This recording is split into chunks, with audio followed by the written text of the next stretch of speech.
This morning, Defense Secretary Pete Hegseth testified before a House panel as questions regarding the deployment of troops to Los Angeles are many. The troops are being called under Title 10, which allows the president to send in military forces to protect federal property and personnel. U.S. officials say the troops will carry guns and ammunition separately to use in self-defense and to protect federal property. The Pentagon says deploying Marines and National Guard there to Los Angeles will cost $134 million.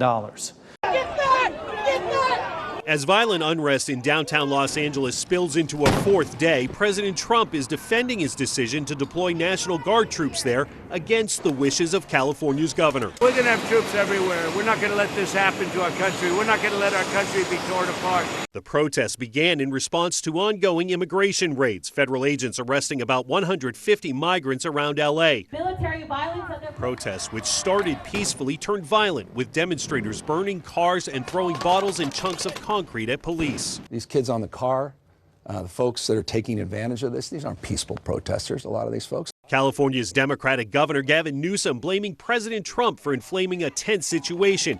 It's the first time a president has activated a state's National Guard force without a request from the state's governor since the civil rights era. Donald Trump has created the conditions you see on your TV tonight.